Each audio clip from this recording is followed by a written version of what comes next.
welcome to card number 6. Starting off, I use this Inkadinkado stamp, and it's called Test Tubes, and some clear acrylic. Using my stays on, I just go ahead, ink up the stamp, and then I use my Stamp-a-majig just to make sure it's nice and even. Next, I'm going to take my Stamp-a-majig again, and I'm going to stamp on with the stays on to this paper. It's got some kind of like a reflective green surface to it. Now I'm taking my stamp again with the eyeballs, and I'm just stamping it out using Memento Tuxedo black ink, going in and coloring in all the eyeballs with my Copic markers. The Copic colors will be in the description below.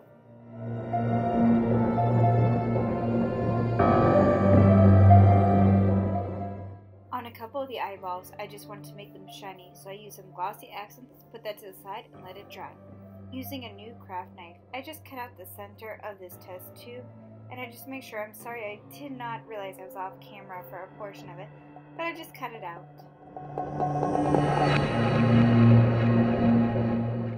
Next, I take my Copic marker and I take the back side of this test tube.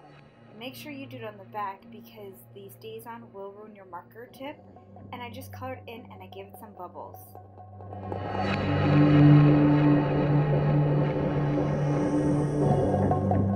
Now I'm just gluing the acrylic sheet to the back side of the piece that I cut out earlier.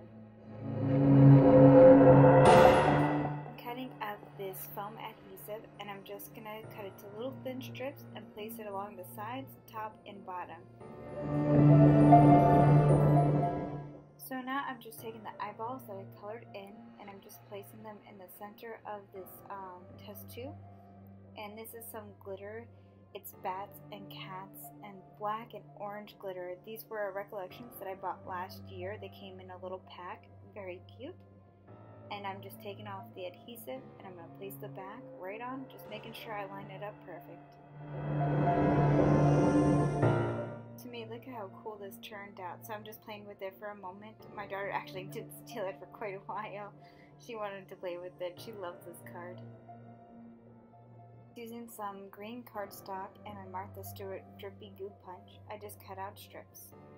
I'm taking my Tim Holtz and black soot, and I'm just dressing the edges just so it gives it more of a dimensional look when I go to place everything together, and it kind of tones down the look.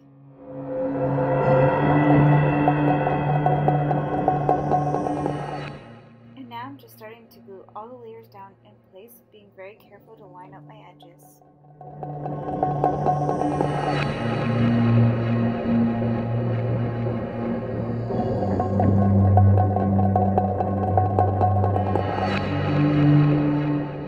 I'm disassembling the rest of the card. For my card base, I use the same base as I did with the shaker.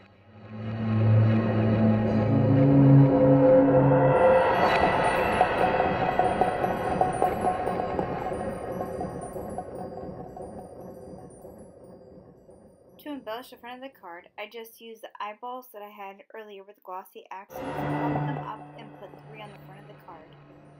Sentiment, I use Scrappy Mom's A Haunting We Will Go. I stamp it out using VersaFine ink and onyx black. Next, I take my Stampin' Up punch and modern label. So I'm just making sure that I punch it out evenly. And then I'm going to punch it out on camera so that you can see it. Next, I take my Tim Holtz and I distress the outside edges of this. Using the foam, I just place it on the back and pop this up.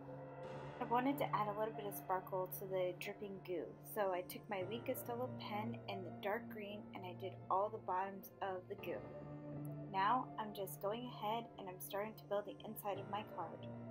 I already had done a lot of the preparation work, and I even did the Tim Holtz Distress ink just to do all my edging for the inside of the card. Since I'm stamping directly onto the cardstock inside the card, I use my Stamp-a-majig just to make sure I get the perfect placement.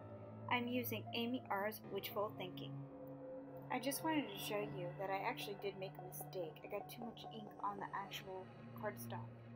So instead of worrying about it, I just took some extra eyeballs and I glued them down over that black line, so now you can't see it no more. I take one more of the embellishments and put on the bottom left corner. And that completes my card for today. As you see in the pictures, I did move the what's brewing down a little bit. I felt like it was too high. So thanks for watching, everyone. I'll see you in the next video. Bye.